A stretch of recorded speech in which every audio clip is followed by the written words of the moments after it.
Mon podcast IMO.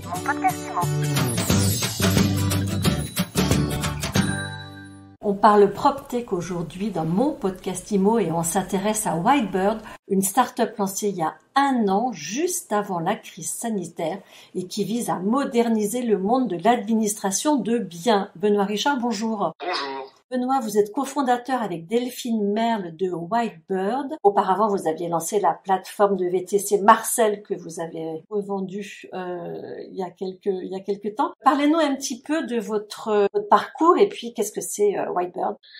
Alors effectivement, depuis maintenant janvier-février 2020, je suis donc sur un nouveau projet entrepreneurial avec Delphine Merle, dont l'ambition est de dépoussiérer le milieu de l'administration de biens avec Whitebird en essayant d'apporter un administrateur de biens plus fiable, plus efficace et plus innovant. Derrière ça, l'idée en fait est de s'appuyer sur le digital pour automatiser un certain nombre de process métiers assez lourds, pour avoir derrière une capacité à se recentrer sur le client final et apporter un service de meilleure qualité. Concrètement, ça veut dire quoi ? Alors concrètement, ça veut dire quoi ? Ça veut dire qu'aujourd'hui, les outils qu'on met en place nous permettent de monitorer, d'abord d'automatiser un certain nombre de tâches manuelles qui permettent à nos collaborateurs de se recentrer vers le client final et d'avoir une meilleure réactivité. Donc dans les bénéfices clients, notre offre, on s'engage à répondre en moins de 24 heures à toutes les demandes de nos clients. Le fait que nos collaborateurs aient plus de temps pour se concentrer sur le besoin des clients, on essaye de valoriser leur patrimoine et d'apporter des solutions plus efficaces, notamment dans le cadre des contrats qu'ils ont avec les fournisseurs, donc sur le métier de syndic, pour vous donner un exemple. Tous les immeubles qu'on récupère, on arrive à obtenir jusqu'à 30% d'économie, tout en préservant la même qualité de service sur l'ensemble des interventions qui ont lieu dans l'immeuble. Donc votre objectif, c'est on dépoussière les syndics, les administrateurs de biens, des professions mésestimées, en tout cas avec un déficit d'image auprès du grand public. Les premiers résultats, ça donne quoi ? Les premiers résultats sont tout à fait dans nos attentes parce qu'on a aujourd'hui à peu près 180 immeubles sous gestion côté syndic et 450 biens côté gestion locative.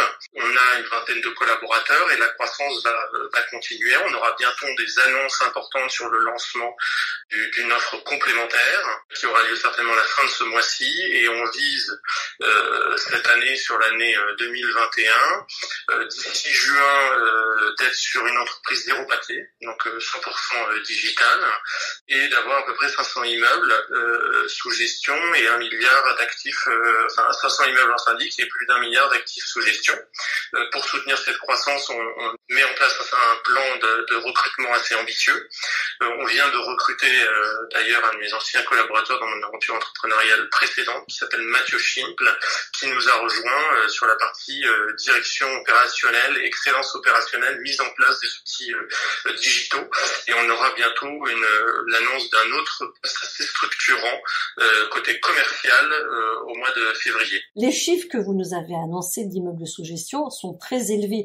Vous n'êtes pas parti de zéro. Non, alors excellente question. On a démarré l'activité en faisant le choix d'acquérir un acteur traditionnel. Voilà, ce choix-là, il y a 2 raisons à ça, c'est qu'il fallait vite avoir une taille critique. Donc c'est un acteur de l'Ouest parisien. Et deuxième point, avoir un apprentissage accéléré, parce que récupérer immeuble par immeuble, l'apprentissage est plus limité. Donc on est parti de cette première preuve de concept. On a acquis aussi un deuxième cabinet, et sur la base de ces 2 cabinets, on est en train de les transformer. Les résultats sont très satisfaisants parce qu'on a amélioré l'efficacité opérationnelle, et aujourd'hui on a sur ces cabinets plus de 20% de croissance organique sur le portefeuille. Ces cabinets que vous avez rachetés, ils ont quel profil ?